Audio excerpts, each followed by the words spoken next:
Well, it's good to see everybody here today. I'm glad that you all have been a part today as we're continuing in our Creative Rights Caucus events that we have that highlight intellectual property, especially from the entertainment in film industry, but also the music side and how those tie together as well. Judy Chu, my cohort and co-chairman of the Creative Rights Caucus, cannot be here today. She's running a little behind, so I'm here. She's flying in just like I was. Her arms are going to be much tighter than mine, but other than that, well, at least some of you laugh. You know, you'll get it on the way back to thing. She has a longer flight, okay?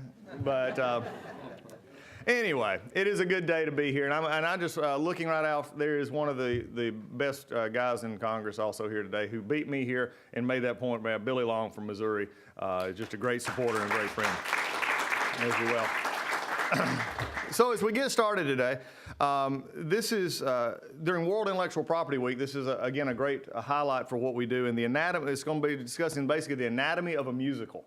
And for me, who can only play maybe some kind of a listening device or radio, this musical is far beyond me because singing is not there. But this group right here, from directing to singing to composing to everything else, is just something that we want to hear about today.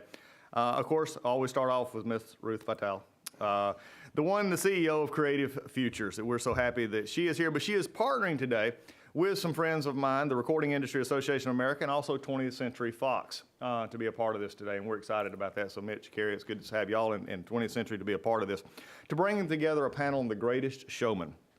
So today's panel is going to consist of Michael Gracey, the director of The Greatest Showman, Loren Allred, the singer of Never Enough. Sing. No, I'm kidding. You ought to see that face. I said, sing. No, I'm so glad you're here. And also Kira Goldberg, the Executive Vice President of Production at 20th Century Fox. And then the fine, handsome young gentleman down on the end is Mitch Glazer from Recording Industry Association of America. So as you've watched, I mean, how many of you have watched the movie? How many have seen the movie? A lot of you. You know, so look, you know what the movie's about as we go forward. But it's actually an interesting thing because it talks about the birth of show business through music and cinematography highlights and the excitement and spectacles that would become the Barnum and Bailey Circus, which evolved into Washington, D.C. So that, you know, not only get to hear about the film, but we get to hear the talk about it from behind the scenes. But I never would, I'd be remiss if every time I did not have a chance to, when we come together with the Creative Rights Caucus and with Ruth and anybody that in any of our presentations we have, is to really highlight the reason that we do this, and that is to highlight the very thoughts and actions that a movie, that a song, that these kind of things actually bring and touch the very heartstrings of who we are. They're in fact, the best export that we have out of the United States, especially from our intellectual property standpoint, and how we actually have creative purpose and creative spark. And the best way we can do that is to protect that. And the Creative Rights Caucus's whole basis is highlighting the creative rights aspect, from movies to music to publishing to photography to anything that really encompasses that, and to show that how in each and every one of your districts. So if you're a member here, work for a member who's not a part of the Creative Rights Caucus, I just simply ask you, why not? Because every district in this country, every member of Congress has a creative rights part of it, people who sing, they write poetry, they live the basis of all those that touch our lives. Can you not think of a song right this minute that hasn't touched your life? If you think of a movie, for me, I mean, there's a guy I was listening to the other day on one of my podcasts, and I was looking on, and he talked about two movies, and it was so interesting because the very scenes in the movies he was talking about had an impact on my life. And I started thinking how somebody from two different cultures really, someone who grew up in a very broken home in the Northeast, and someone who grew up in a state trooper's home in Northeast Georgia, had a scene out of Rocky that both of us related to, and it was a very specific scene. It's that kind of stuff, that creative spark, that energy that makes the Creative Rights Caucus so special. So staff, members that are here, we are proud that you're here. But this is about protecting that. Our intellectual property rights are something we have to protect, and piracy and a lot of other things are at war with that. So this week is also a great week from the World IP Day, but also tomorrow on the floor, the Music Modernization Act is going to be passed off. That is a great piece of work that protects us. So with that, we are excited to have everyone here. We're looking forward to having that one signed into law, and we got a lot of other things coming. But with that, as life goes on, I take Miss Ruth and turn it over to you. Thank you, honey. Thank you so much. Take care. Thank you. He flew in and came right here. Okay. I'm leaving y'all under control of Billy Long. Uh-oh. Be afraid. Okay, first I'm going to thank him on his way out. Thank you, Congressman Collins. And in an absentia, thank you, Judy Chu, because without them, we wouldn't be able to have these events.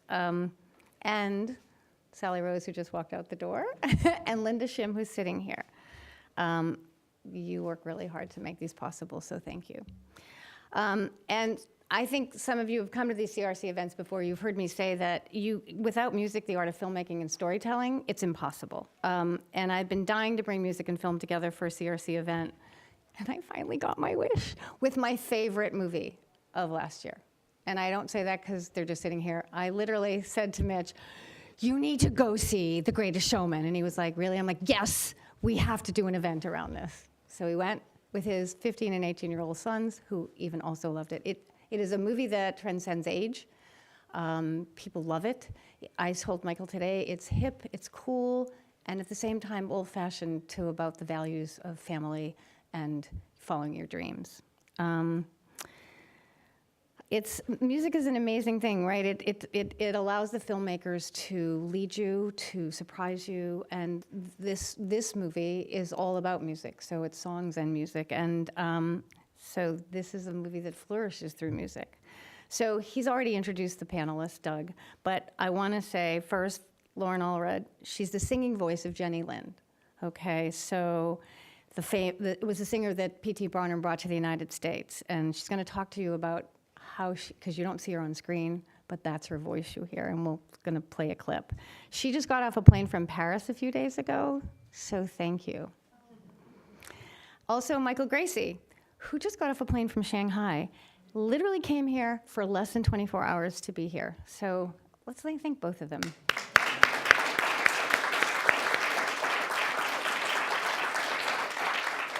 And Kira didn't come from anywhere so exotic. She came from Los Angeles.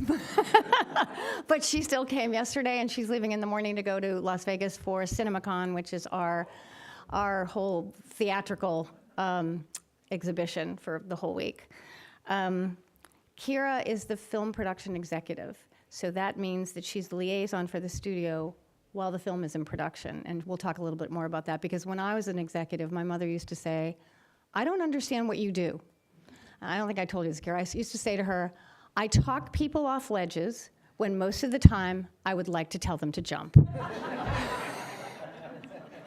And I watched Kira and I was like, she's much more patient than I am. It's a good thing she has that job and not me.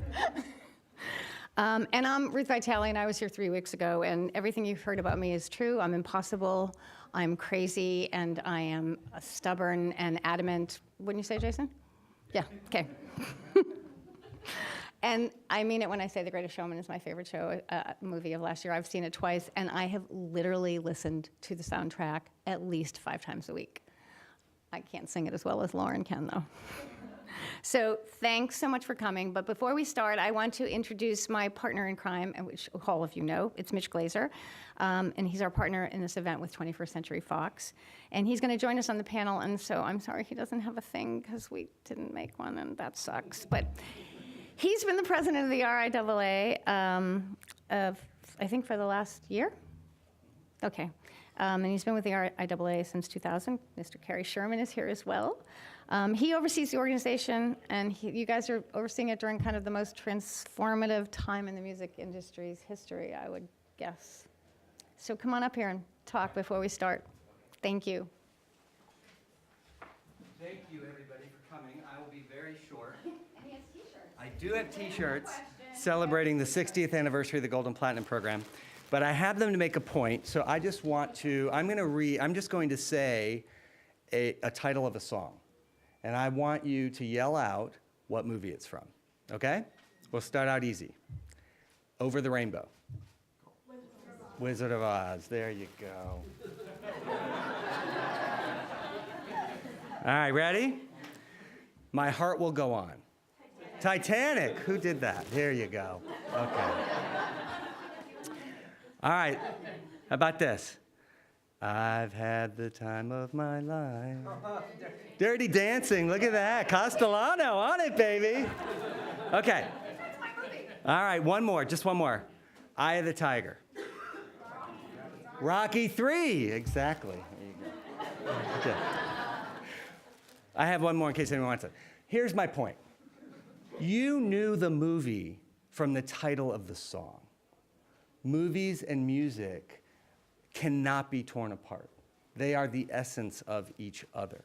And what music brings to a movie can actually become the identity of the movie and vice versa. Because when you take a motion picture and you add a score or you add a title song, what you bring together is a combination of emotions that your mind can never forget. And that is so important to our culture, it's so important to our humanity, and it's really worth protecting, damn it, and we need you to protect it. So thank you for all the work that you do.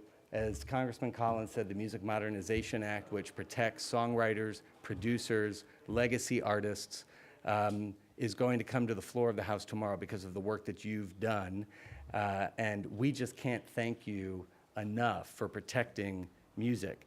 I'm really excited because this movie is all about music. It kind of takes this exercise to a whole new level because it celebrates music and it also celebrates the making of a show in a way that once you hear how they describe it, you're not going to believe. So the RIAA is really, really proud. Ruth and I have been talking about this for a long time. She really is stubborn. If she gets an idea, you will do it.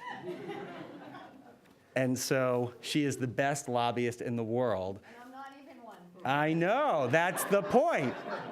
But truly the best lobbyists in the world are the creators themselves. And so welcome to Washington. We're thrilled that you're here, and we can't wait to see this.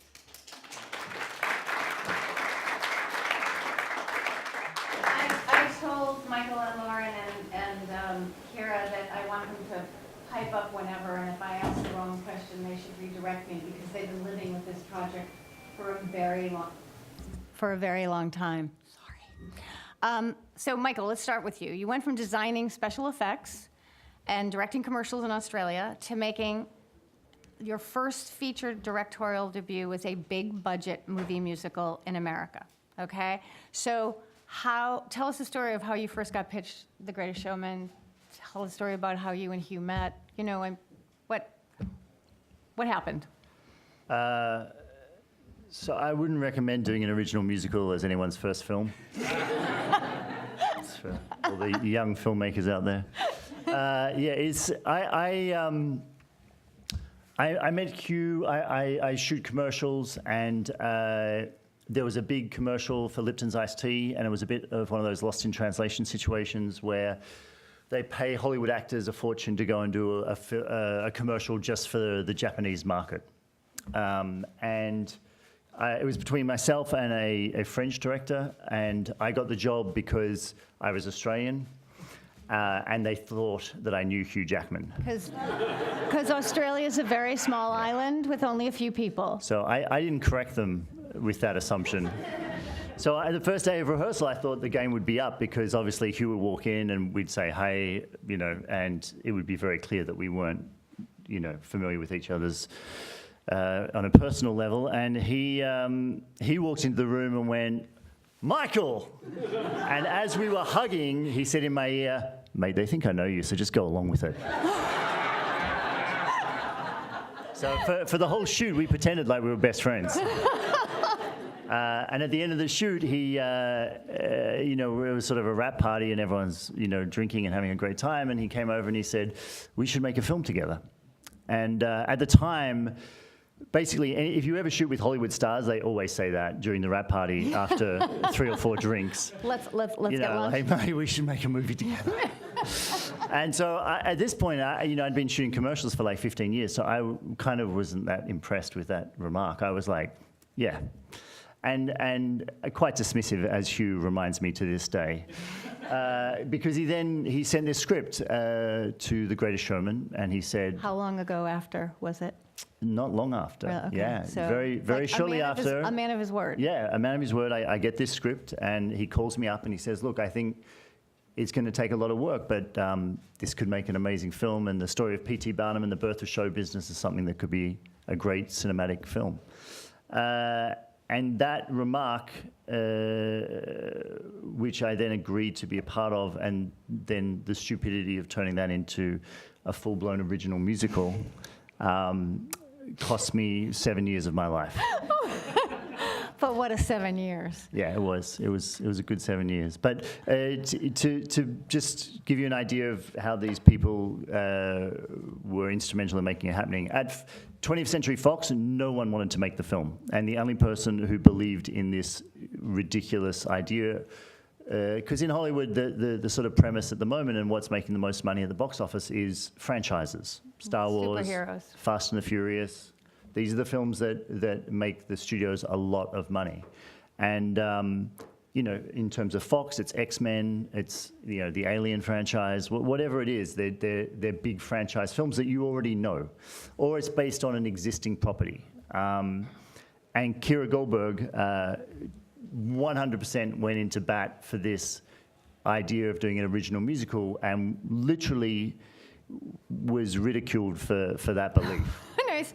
Not anymore, but Yeah, so, Kira, can you tell us a little bit about, because you came into it before Michael and Hugh? I came onto it after Michael. Okay, so how did that happen? I had started at Fox and Put your, yeah. Sorry, I started at Fox. I was offered a bunch of projects to work on, and I liked to say no. So I only she's a worked on difficult the production things that I executive. liked. Good for you.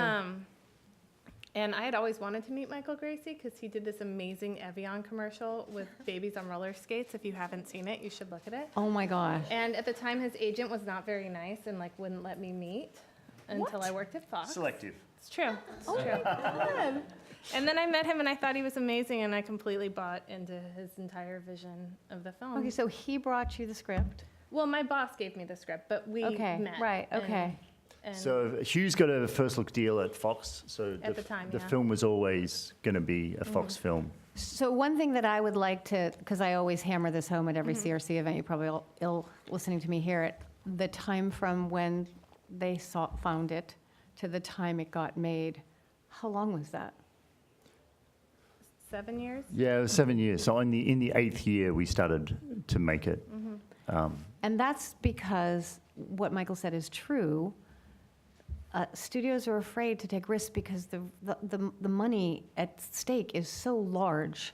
And if you don't have either a proven brand, like a superhero movie or Fast and Furious that started little but then became a brand, it's terrifying to greenlight anything that costs more than $2 because they don't cost $2. They're tens and often hundreds of millions of dollars.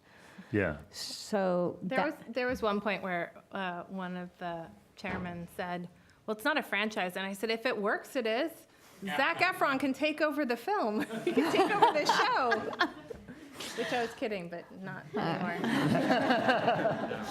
I'm going to ask Loren a question, and then Mitch a question, and then we're just going to have a free-for-all, and we're going to show you some clips and everything. But Loren,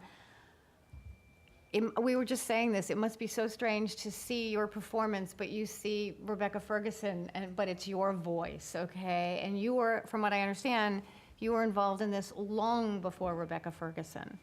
So Loren is the voice of Jenny Lind, as I said.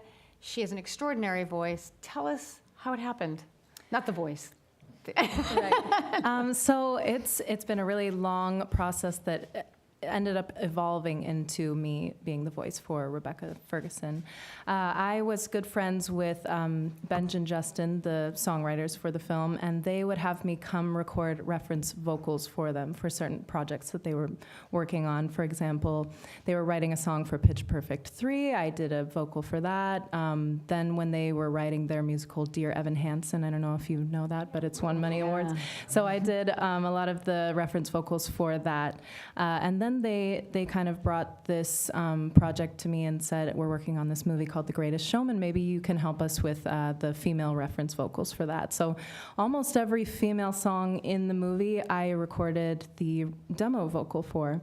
And then after that, they said, why don't you come on and do some of the ensemble work? So I was just excited just to sing on the ensemble. So all the choir vocals you hear on that, I got to be a part of that, and I was just excited for that. And then I think Never Enough was the last song they wrote for the film, correct? Yeah. I mean, and it's a bit of a cheat because if anyone hasn't heard Loren sing, you will in a moment.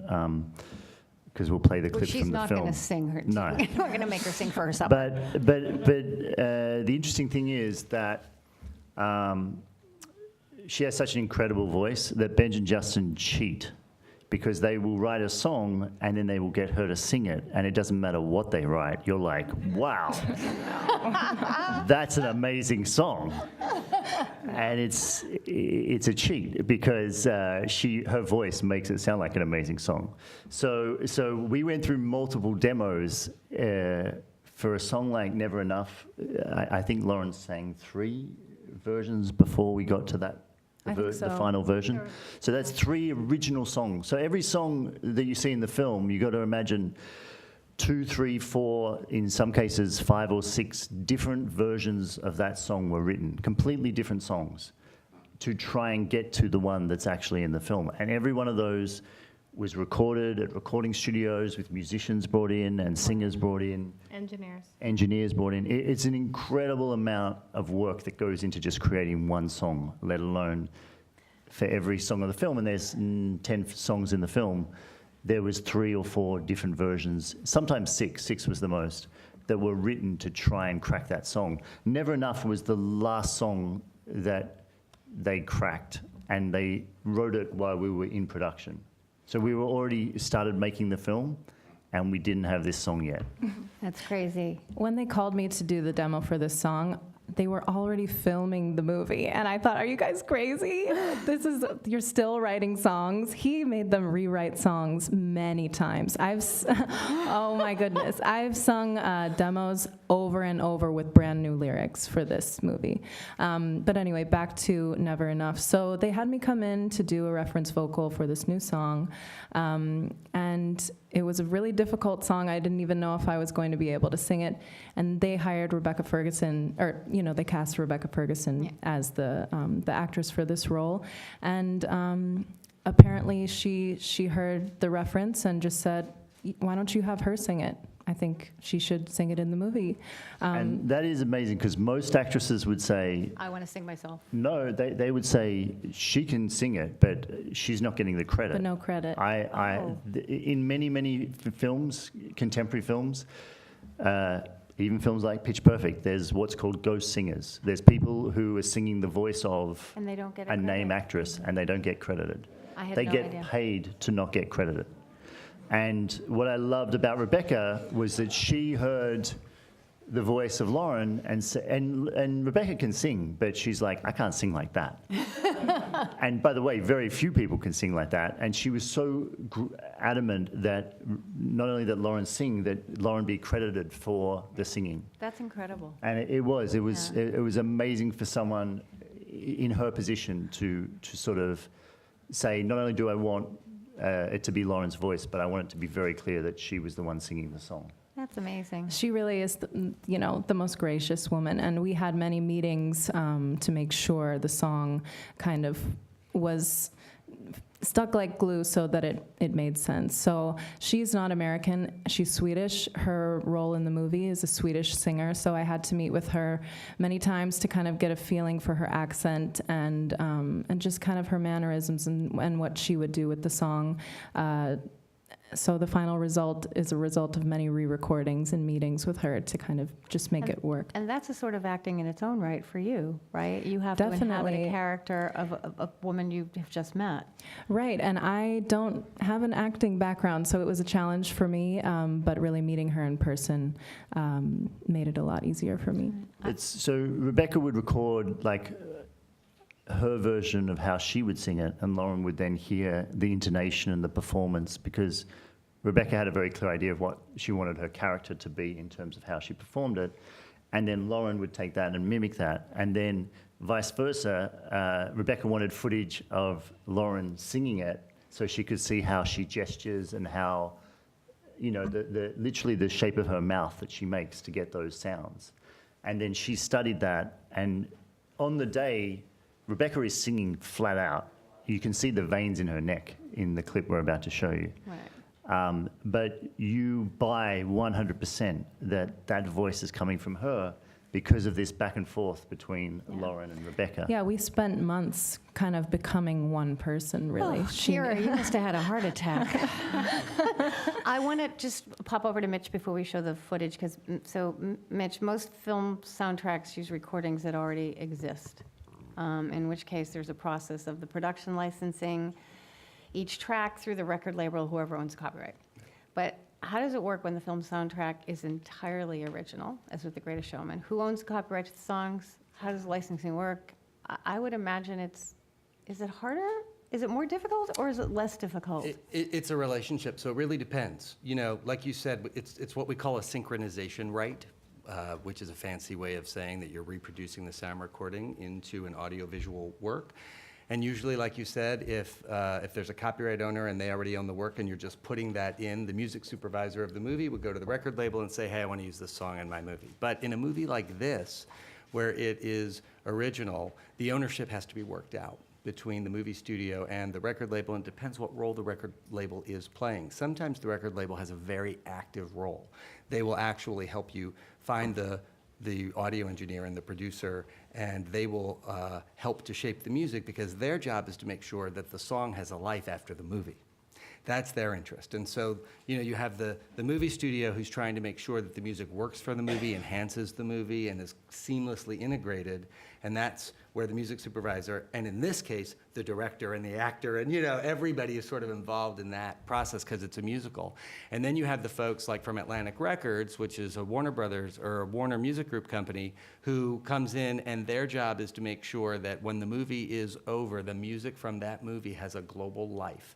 And so regardless of who owns it, Atlantic Records will be the one who licenses and exploits that music well after the film isn't showing anymore, and will actually work during sort of the marketing period to help push the song all over the world. So I hate to give an answer that it depends, but this is a unique project, and so it really does depend. And I know that our folks who talk to folks at Atlantic Records know how excited they are about working with you on this project. All right, so I want to show some clips, but before I do that, one of the things I want to say is these are the numbers from this movie alone. A total of 4,147 people were hired for production. That's 2,906 crew members and 1,241 extras. So when we say it takes a village, it's like it takes, I don't know, 10, 12 village multiples. They spent $46,425,407 on goods and services. And in addition, they spent $5 million on VFX vendor costs. The production lasts 65 days, which I actually think isn't very long for this, because you had... It wasn't enough days. It wasn't. If I've done production, and this is like, you know, when I look at this movie, I've seen it twice now, and you look at the you know, you had Ash Wallen, the choreographer, couldn't make it because he's in Shanghai pretending he's Michael for the day until Michael can get back. Actually true. But Ash did the choreography, but you guys had to work together. Those scenes, the bartending, the scene when Hugh's trying to talk Zach into being part of it, and then the end when he's sad, those scenes are like multiple angles, sliding down bars. I mean, it was crazy. I don't know how you did it in 65 days. We don't either. No, there's a lot of yelling at me. We're still friends. No, we are very good friends. Not from Kira. Look, to be honest, you know, with that amount of people and literally, and literally when we say it was like a circus, It was a circus. It was a circus. We were actually shooting a circus, and so there were days that were just unbelievably difficult in terms of the logistics. And with musical numbers as well, you're think about a normal film is when you have someone doing lines, you can, afterwards in edit, you can be very clever and you can move those around and you can have the person like thinking for a bit longer and then speaking or not speaking at all. And you can be very clever about how you manipulate a scene in editorial. In a musical, if someone's singing that lyric, it can only ever be there. You can never go, oh, gee, Zach looks fantastic there. Let's move that a little bit further forward, because you go, well, you can't because he's singing the wrong lyric.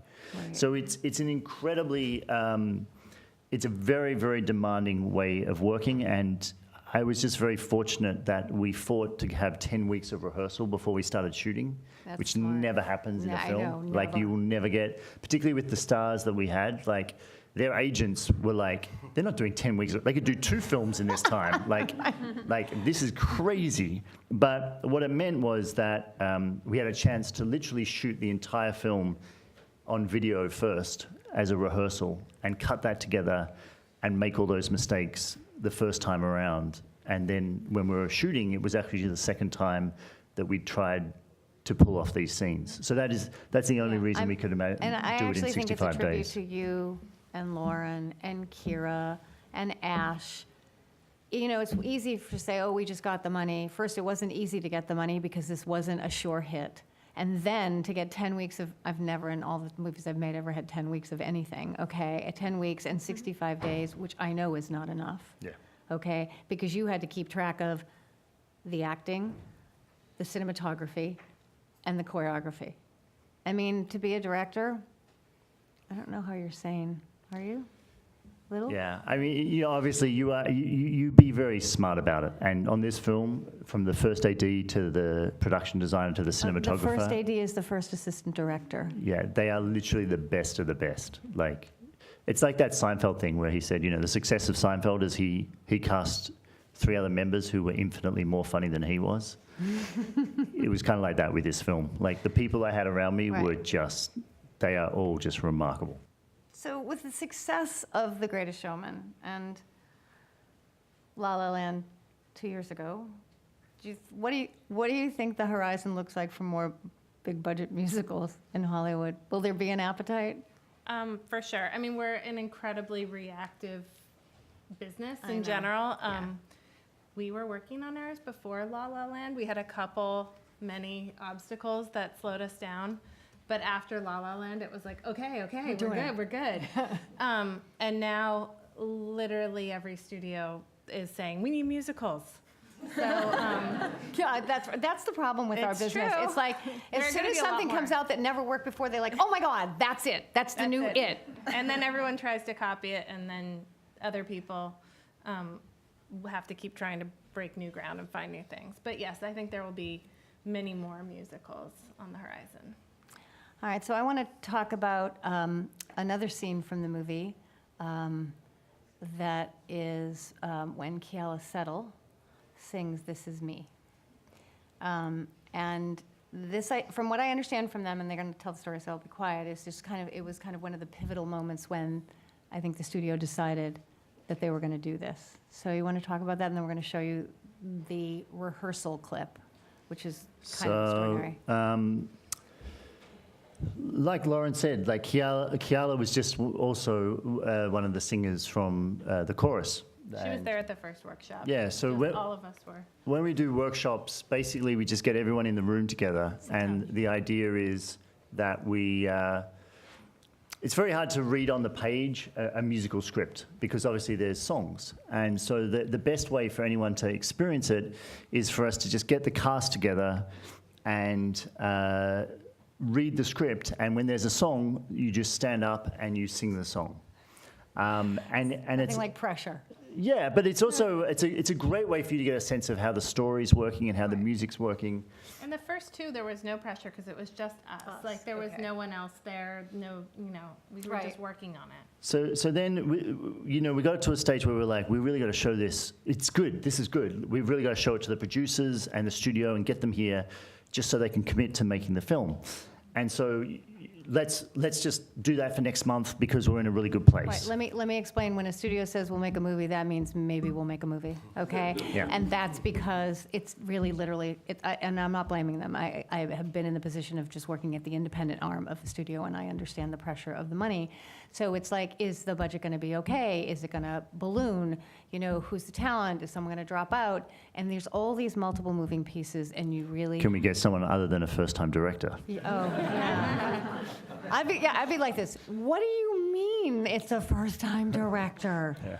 I mean, because we don't really honestly ever think outside the box, which is a real lesson to all of us that we need to. So go ahead.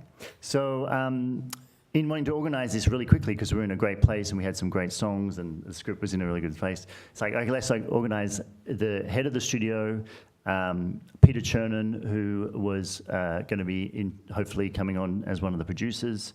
Who used to be the head of the studio. He used to be the head of the studio. Hugh Jackman.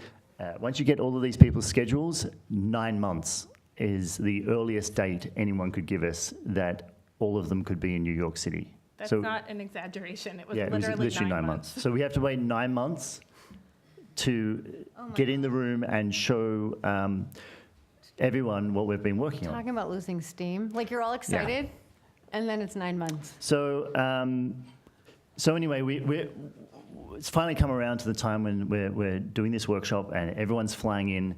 And the day before, Hugh calls me and he says, you know how I went in and had that operation on my nose for the cancer? And I was like, yeah, did it all go well? And he goes, yeah, it all went well. I was like, great. And he said, the only thing is I'm here with the surgeon and he's saying I can't sing tomorrow. And I'm like, are you kidding me? And literally, I'm like, who have you told? Because Don't tell anyone. no one can know this. And I told Kira, and she's like, nobody can know this. Because literally, no one is flying to New York City to hear Hugh Jackman not sing a musical. It's never going to happen. So we basically all just, I say to Hugh, look, you can't tell anyone. He goes, okay, so when are we going to tell them? And I said, we're going to do what they do on Broadway. We're going to wait till everyone's seated, and then we'll say, There's a stand-in. the role of Hugh Jackman will be sung by someone else today. Which is literally what we did. And you should have seen people's faces. Like, they were like, this is a joke, right? Kara, were you going to lose your job? I had a stomach ache. It did not feel very good to be sitting there and watching their faces. Like, you didn't tell us. And he was so nervous. He kind of said it wrong. He said, my surgeon forbade me to sing.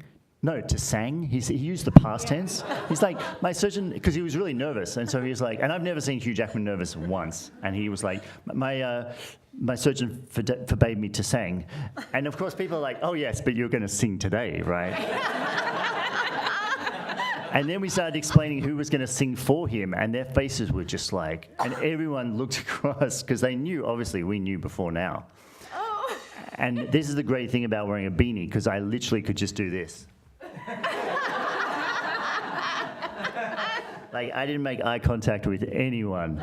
So this was a really important day, and the clip you're about to see is Kiala was in the chorus, and When did she find out that she had to sing by herself? She knew, because she'd done it in the other read-throughs, but she just... This was the first time we were singing this song, though. Yeah, but we'd never had this song before, and before it was a group number, and now it's a solo. And she wouldn't do it, and she was incredibly nervous. And in rehearsal, she kept standing behind the stand. And the song is called This Is Me, and it's a celebration of being who you are. And I kept saying, just walk around the stand and stand in front, because hiding behind the stand and singing This Is Me is like, it's like, that's great, but I can't see you. And she was like, well, if you bring a bottle of Jameson, I'll do it. So that seemed like a pretty easy trade, and I clearly got a bottle of Jameson. And this moment was like one of those moments that you kind of go, if they don't make the film now, they're never going to make it. So, Kara, tell me, and Michael and Loren, you were all there. So they're all irritated that they have flown to New York to see Hugh Jackman not sing. After that, because we don't have that on film, what happened? Well, we knew it was working because everyone was crying. I was crying. And then I think Michael will tell it better than I will, but then Hugh's big song comes up. So and I think it's because, you know, Hugh basically had to just gesticulate. So other people were singing for him, but I said, just stand up when it's your number so we know it's your number, and I don't care if you feel stupid. Just stand there and just gesticulate so that we all know that That's your song. it's your song. And he did that every single number until it came to From Now On, which is sort of his big finale song. It's the scene at the end where he's in the bar and It's all his- of the members of the circus come in It's his big turnaround to moment. see him. And he was just standing there looking really angry with his hands on his hips.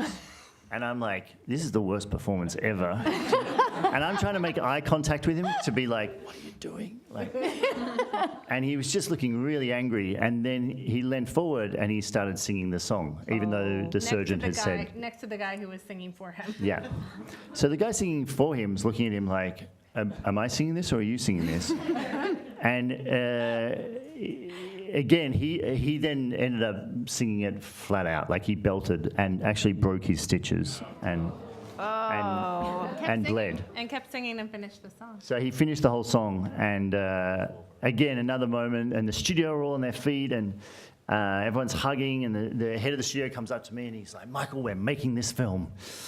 And they go up to Kiala, and they're like, Kiala, you just booked your first major motion picture, and like it's just euphoric. And the next day I say on the phone to my agent, we're making the film. It couldn't have gone better. It was incredible. And he said, yeah, Fox are only financing 50% of it. And I said, no, you don't understand. You weren't there yesterday. And the head of the studio said to me, they're making the film. And he said, yeah, I just got off the phone with him, and they're financing 50% They're of it. making half of the film. So fortunately, Peter Chernin was in the room, and he got the financing for the other 50%. And that's why it's so hard to do what we do. It's really an extraordinary experience, this movie, because you were all sort of, had you ever done a musical before, Kira? No. So it's a learning curve for all of you, essentially, because Michael, you worked on musicals, right? Yeah, but I never made right. a film. Right, so I think, listen, one of the things that we always want to talk about is how many people, and I've mentioned that, so close to 6,000 or over 6,000 people, how much time it takes, and how difficult it is, and how you are our voices on the Hill, and you need to help us protect copyright. One of the things I want to say, and then I think we have another clip. Do we not have another clip? Okay, cool. The music. The music. Okay, right. So when we go to shoot somewhere, every day we leave $200,000 in revenue to the city or the town where we are. And that's not the production. That's the associated businesses of gas and transportation and hotels and, as Brett likes to say, bars. It's true. So we, and Doug usually says this, that he's watched Georgia flourish from a tax incentive and an industry, a film and television industry is the third largest in the United States. So when I hear our opponents, Google, say that what we do should have weaker copyright protections, it just makes me insane. I'm already crazy, as we already established, but we need strong copyright protections for film and for music and for every piece of art because it's important. It's the cultural fabric of the planet. It inspires us. I mean, I don't even know how Michael and Kira and Loren and all the people that pull this off, it is an old-fashioned movie with an old-fashioned story, but all of a sudden it's hip and relevant and cool, and the choreography is amazing, and you can't believe you're watching a P.T. Barnum, story. I mean, I've told so many people to see this movie, and they're like, and then they see it and they go, oh my God, oh my God. So please protect us, but let's go on to the next clip, shall we? The next clip is, it's a specific to the fact that not all films are musicals, and yet the music is equally as important, whether that is licensing existing songs or just score. And you understand with score, you're hiring orchestras, which have 90-piece orchestras. You're doing multiple recording sessions. On this film, we had multiple orchestras, both in LA and New York, that we hired. And again, we had two different composers. And then we had Justin, who wrote the music, also weighing in on it. I have a question. Why were there two composers? So composers write the score. Generally, there's one. There's generally one. There was nothing about this film that was straightforward. But I think it was a case of we didn't have the time that so when we were writing the songs, they were written over a 4-year period, and we probably met 40 producers over that period of time, music producers, to try and crack the sound, the sonic quality of the film. And with the orchestra, in terms of the composer, they came on very late. Right. And so when we started working with them, we just didn't quite get that sound. And even with 2 composers, we didn't quite get that sound. And in the end, it came down to Justin, who wrote the music for the film, sitting at the piano quite a lot and just writing, playing to, not even writing, because he kept saying, I'm not a composer. And I'm like, yeah, but you write songs, and music is music. And there's something about music. When you see a visual, people intellectualize it. You can look at something and someone can see one thing and another person can see something else. The thing about music is it bypasses the intellectual analysis and it goes straight to the heart. And so it's your heart that judges music, not your mind. And there is something about the power of that when it comes to anything that we feel that is, if done right, is unbelievably powerful. So Justin would just watch these scenes and just play. And this whole score you're about to hear, because there is a bit at the end where the little girls sing, they've got little earwigs, which are like little speakers hidden in their ear, like a hearing aid. And they can hear Justin on the piano. So Justin's on set while we're filming, and he's just playing the song for them. And they're singing. And they're singing, and it frees them up, because the little girls, if you have playback that's exactly the same every time, their performance would become robotic, because they would be waiting for the bit where they come in. But what they're free to do is just perform and act and play stupid, goofy little girls. Right. Which they did amazingly well. These 2 girls are just adorable. They were adorable. But Justin would play the music, and even when they were singing, if one of them slowed down or sang a little faster, he could just adjust. And then he could give them the little moment of time between the singing to start their next line. So it's almost like when you're back at that music concert and the teacher's at the side of stage and they're waiting for the kid to come in and they're saying, now sing. And, and he's sort of doing that, but that's how we filmed it. And it meant that he played the music leading up to the scene. So even in the moments when they're just sitting there listening to Hugh tell the story, Justin was just playing all the music you're about to hear live. So that reminded me, you used, Kira told me this, that you used throwback filmmaking techniques such as painted backdrops and miniatures. Yeah, because I come from a world of visual effects. You tend to hate visual effects because you're always really conscious when it's a visual effect. And I wanted this film to have a stylized feel in the same way that Mary Poppins does. And so all those backgrounds were done old school as huge painted backdrops, which usually would be done digitally, but it instead literally employed, all of these painters whose craft hasn't been used in this way ever before, is in sort of modern times. It's something that was done like 30 years ago. And that's also what's wonderful about what we do, whether it's in music or film. We employ all sorts of different people that ordinarily, when was the last time anyone did painted backdrops? Yeah, and he was sort of doing that thing now of using the best of the new technology and the best of the old. So there's a lot of miniatures in the film. That last shot of the rooftop is a miniature. Yeah. And again, that's a very old school technique. But we designed it and printed it using 3D printers. So it's like cutting edge technology in terms of 3D printing. But then we had traditional scenic artists paint it, and then we shot it with a crew like you would if it was a miniature. So again, there's this sort of hybrid to everything about this film where we were sort of using the best of the old and the best of the new. Right. Kira, anything else you want to add? What was this experience like? Oh, okay, so I'm going to ask you a question that I probably shouldn't ask you. But Brett brought it up at lunch, which I thought was really interesting. You know, Kira kind of bet the farm on this, her reputation, and worked really hard on it, as did Michael and Hugh and Loren and everybody attached. The movie opened in December, and it didn't open well. It opened kind of scarily not well. It tanked. That is the industry term for it. Yes, it tanked. And it did something that I don't think any other movie has ever done. It turned around because of old-fashioned word of mouth. Like people like me saying to people, you have got to see this movie. You have got to see it. And it ended up grossing over $400 million worldwide, theatrically, okay, which gave musicals 427. 427, to be exact.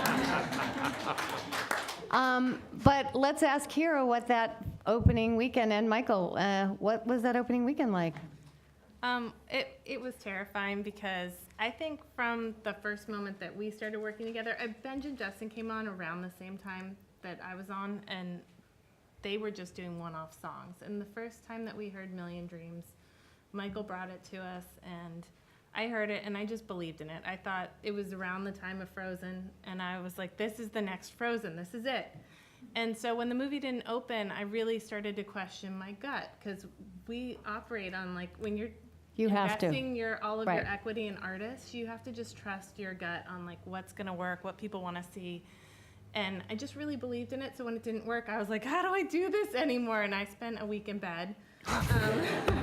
By the way, she has 2 children and a husband. That must have gone over really well. He was very understanding. And I remember texting Michael, and he's like, yeah, but I know what it feels like when I watch audiences watch it. It's gonna turn around. And my husband kept saying the same thing. And Chris Aronson, who couldn't be here because he's at CinemaCon, he's an old colleague of mine. We worked at Vestron together in the 80s and made and released Dirty Dancing, which was another song that was amazing. But only one song, not an entire movie of songs. And Chris was head of distribution then, and he's head of Fox 20th Century Distribution, and he also, I believe, really believed in this movie. He did. Yeah. We were texting, it was a disaster, but Michael kept saying it's gonna turn around, and I went to the theater a few times and I saw how much audiences were loving it, and it just took like 10 days for people to really spread the word. It turned around. I went the weekend of New Year's Eve, like the day before New Year's Eve, with a girlfriend, and we were like, oh, let's just go out. And I told this to them this morning. I was like, I didn't know it was a musical. They're gonna sing? And I was so mad that I had decided to see this movie, and I was transported. But even more important, I watched an entire audience literally get up and start dancing in front of their seats in the end music. I mean, people were going crazy. And then I thought, oh, they don't have anything to worry about anymore. They really don't. And then the sing-alongs were great, so that was really fun to go see audiences The thing is that if I always knew if we got it right that it was something that literally the studio could do a limited release every Christmas, because there's people who will always want to go to it again at Christmas time. In the same way that, and this is not by chance, like, you know, the scene in the film, for those who have seen it, the From Now On scene, for those who've not seen it, really? But no, hopefully you still see it. Your homework assignment. Films like From Now On, moments like From Now On, that is, It's a Wonderful Life. That is all the townsfolk gathering around George, and basically when he's at the lowest point in his life, and he realizes that his greatest wealth isn't money, but the people he has around him. Right. And that is because, you know, I wanted to create something that would be more than just a film that plays and then goes off and no one talks about it anymore. I wanted something that would live on and be a sort of a modern day classic, if you will. And it is. And so what becomes your follow-up? How do you follow up a movie like this? It literally hits what we call quadrant movies, okay? Young males, young females, you know, older women, older men. This hit all 4 quadrants, which meant everybody went to see this movie. As Mitch said, his 15 and 18-year-old boys were like, really? We got to go see this movie? And then, Yes, Ruth said you have to go see this. But the thing is, what's interesting for me is not only will the film play, every year, but there's already talk of this arena version where they will do a tour with Hugh and Loren and Kiala and the singers, and they will put on a live performance of the show. There is going to be a Broadway production of the show. Like the sort of flow on of this creative endeavor, if you will. Again, if done right, the property lives on. Like Atlantic, who got the album, were very clever. They went to a workshop really early on of Hamilton, and they were like, well, if this runs, then essentially it doesn't matter where it plays, everyone's walking out of that performance and buying the album. right.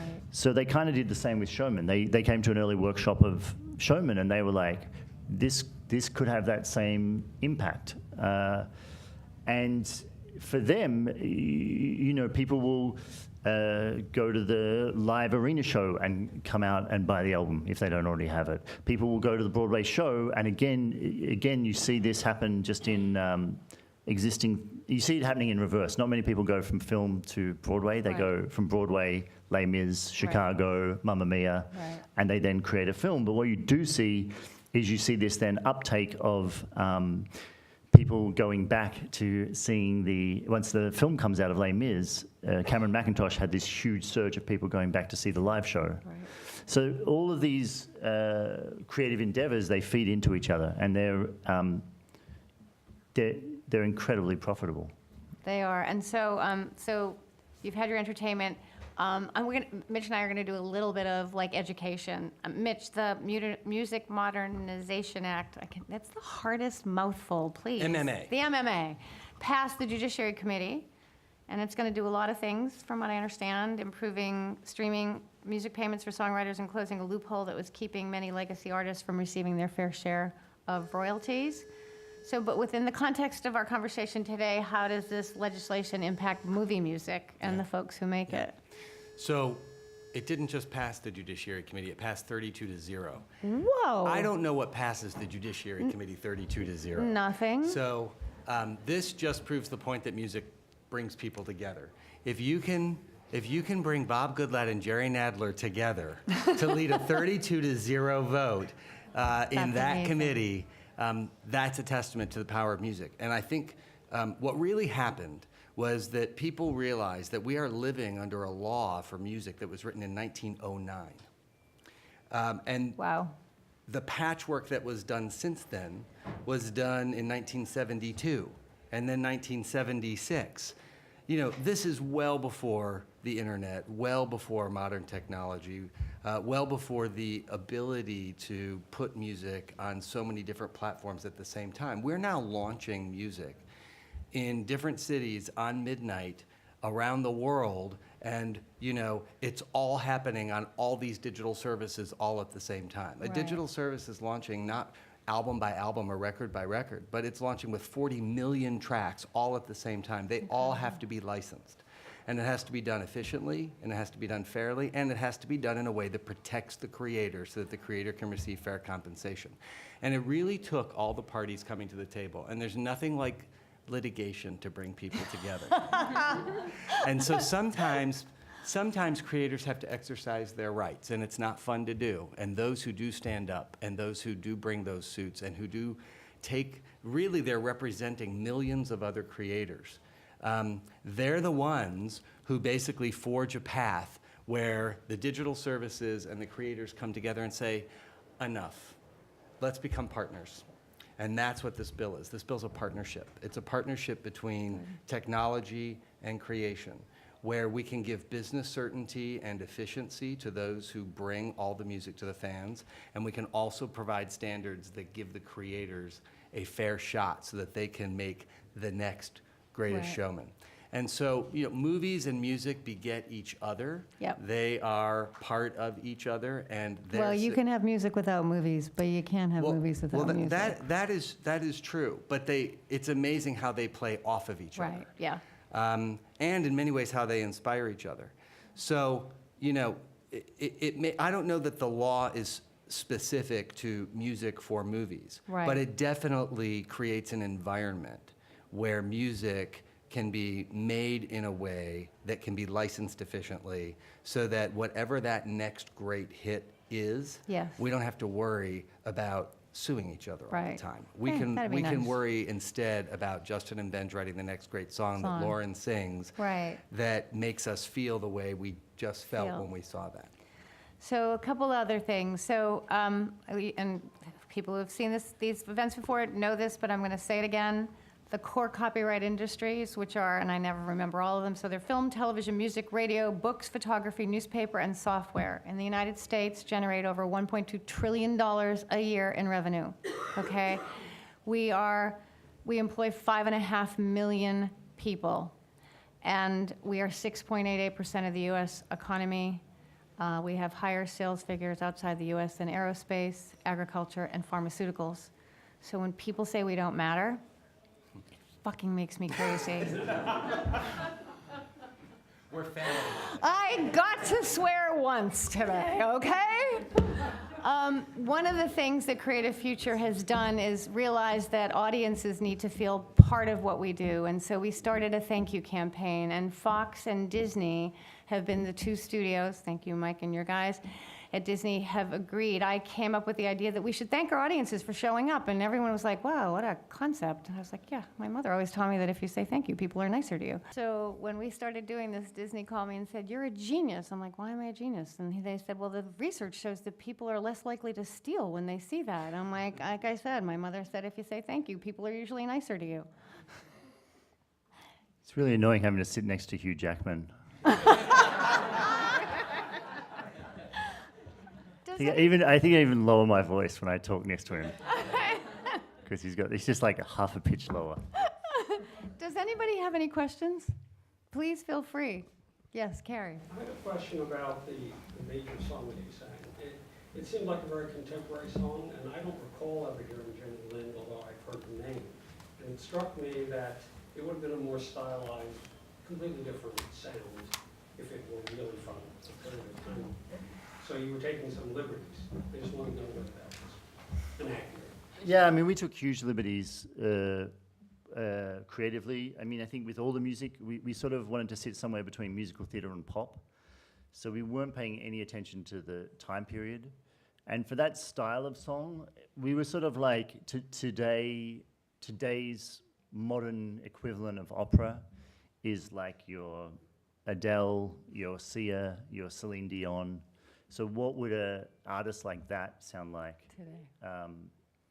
And that's how we sort of came up with the style. And as I said, we tried many different things. We even, at one point, there was a conversation about doing an opera song. And we looked into that as well. We didn't feel that it would sit within the sort of musical signature of the film. It would have brought you out of it, I Yeah. think, Well, right? we wanted to honestly find songs that could play on the radio, even though a lot of people said that was crazy. That'll never happen. That'll never happen. Often when I'd pitch, I'd be like, and these songs are going to be playing in the top of the charts at the same time as the film comes out. And people would be like, okay, Michael, that's very naive. Oh, Mitch, you need to talk about the statistics which you shared with us at lunch. I'm sorry. Well, we have to have a big finish. I mean, Okay. We're talking about The Greatest Showman.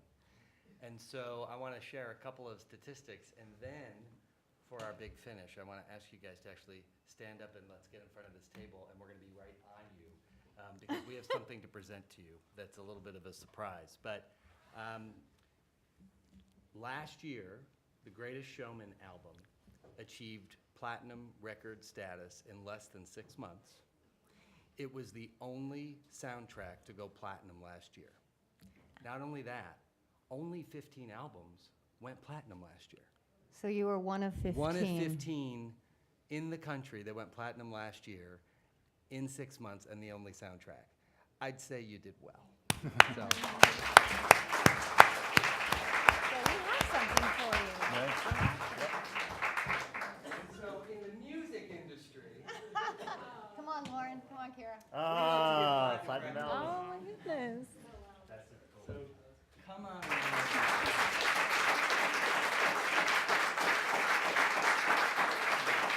All right, any before we make you all go back to work.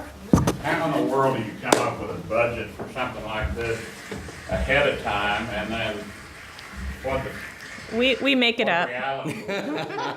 You know, there's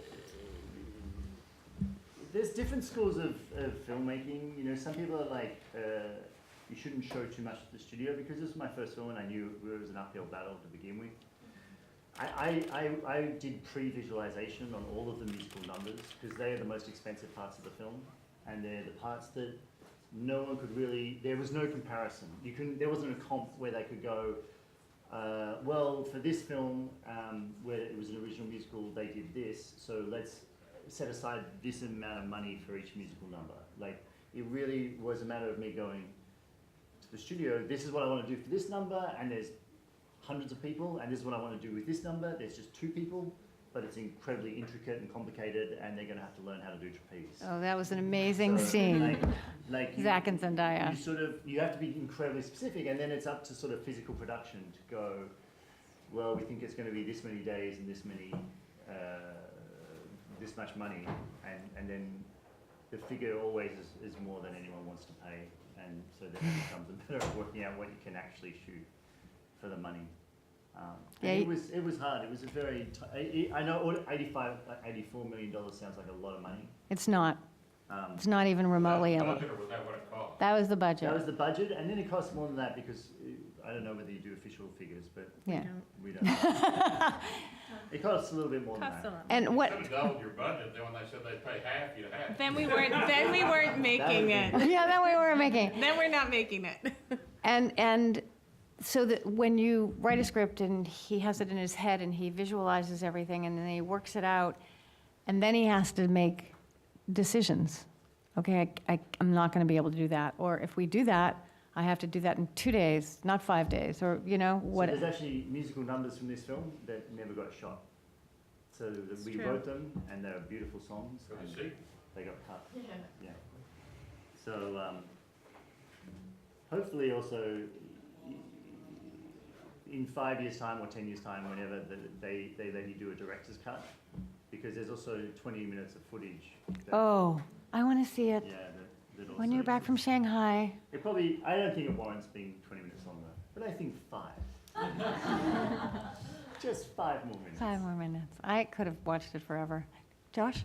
Hey, so you talked earlier about the studios and franchises and superheroes and how they're known characters. One of the other things I've heard is that they travel well, right? That you can get people in China to go see a superhero movie. Josh works at Time Warner, so he knows the film business. Yeah. So how does this translate to foreign markets? So that's a really good question. I mean, I was really surprised that it didn't take in China. It was really big other places. China, it didn't work. Yeah, but- if it did 427 million, I think it did 170 here. Yeah, But 173. it did. So that's an But- atypical rate. That is atypical. But in the UK, it was the 5th highest Fox title of all time. Like, it's a huge title in certain places. And also in Japan. Yeah, and Japan was really big. It's made. 40, was it 20? I don't remember. It's No. made over 40 million in Japan. Yeah, I think just so. Japan alone. Did you guys talk about this like when you were going through the greenlight process and thinking about the different markets and did it surprises? We don't, because we just care about making a good movie. But definitely in the greenlight process, there's a committee of people, and the international people say, yeah, I think it'll make twice as much as domestic. And it actually overperformed foreign.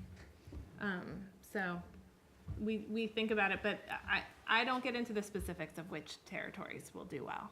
But the international sales, Yeah, they because I do. used to work at studios, and they actually know their markets really well, So they- and they can kind of give you, you know, I mean, They ballpark numbers. and they work on their gut as Kira did. And most of my following are from Indonesia, so it's just popular all over the place in That's unexpected places. unbelievable. Is there a particular reason? I just think maybe they love musicals, and they especially love Never Enough. You know, people It's a love beautiful a big song. Hard ballad, not to and love. it's- But it was performed on Pop Idol. And Yeah, Indonesian Idol. I think the girl that sang it, she just won the other night. So, yeah. It's got a big following. And it's really interesting. Simon Cowell is a huge fan of the film. And he was blown away because when they do auditions for Pop Idol and for Britain's Got Talent and for, what's the other one that's Simon? Anyway, here's 3 things that he... So America's Got Talent? Yeah, America's Got America's Talent. Got Yeah. Talent. No, America's Got Talent. Anyway, one other... Is he part of The Voice? No. No, There's one other that he's... Britain's Got Talent, Pop America's, Idol, and more America's Got Talent. right, America's Got Talent. But there's one other show. But anyway, he was blown away at how many people showed up for the auditions Singing that the Greatest song. Showman numbers. And to him, that's a great indicator of sort of the spread, because they have that show obviously is licensed all over the world. Right. So they have Pop Idol in Indonesia, they have Pop Idol Japan, they have, you know, and so what he saw from on a global scale was that these songs were showing up in all the auditions. I want you to tell one more story. I'm sorry, we could sit here all afternoon. Kira was telling me that you get a lot of letters, and she told me about a letter from a woman that you got recently who didn't have any arms and legs. Oh, yeah. Okay, I'm sorry, I didn't want to, if he doesn't want to tell it. And I just thought it was so beautiful. The feedback, the people who get in touch, and particularly social media is incredible now, how people get in touch with you. Like, there's an army infantry who sent all of them in their mess hall watching The Greatest Showman, and they wrote, like, it's the only film they could all agree on. Like, that is so bizarre. These guys who are there, you know, at war watching The Greatest Showman, it's the only film they could all agree on. There's Ryan in the back, he served. There is, you know, there was a really heartbreaking one where a mum on Instagram sent me her daughter singing This Is Me, and her daughter's like 7 years old and has got cancer, and she's in chemo, so she's got no hair. And the I would mum- be crying all and the the mum time. says to her afterwards, "Why is that your favourite song?" And she says, "Because I am brave and I am bruised." And it's those- just like, and then the other one was this girl who got in touch with me who's got a rare bone degenerative disease, and so she knows she's going to die young, and she's already had one arm amputated, and she's missing her legs, and but she's a real go-getter, and she's like, "Hey, I might be coming out to LA for a skateboard tournament. Do you think we could catch up?" And I was like, "Yeah, go you. A skateboard tournament with missing your legs, sure." So it's amazing the people that it touches and the way that people responded to the film. And I think the thing I enjoy watching, for me, I actually enjoy watching it with an audience more than anything else. Yeah. Because it's incredible. You know, there's a quote by, I think, Mike Nichols or some other brilliant director who talks about cinema, and they say it's dreaming in public, Right. and it's a shared experience, and that's why it will always win over just sitting at home and watching something by yourself. There's something about a group of people coming together, and what I've noticed is that I can stand at the back of a cinema and I can watch the film, and I can tell you exactly who's seen the film before. Because right before the musical numbers, there's this little ripple that goes through the crowd as all of these people lean forward in anticipation for the musical number. And it's really magical. It's so, I can't thank you guys enough. One, for coming from Paris, for coming from Shanghai. He's leaving right after this. Kira, for coming on your way to Vegas. Mitch, for being my partner.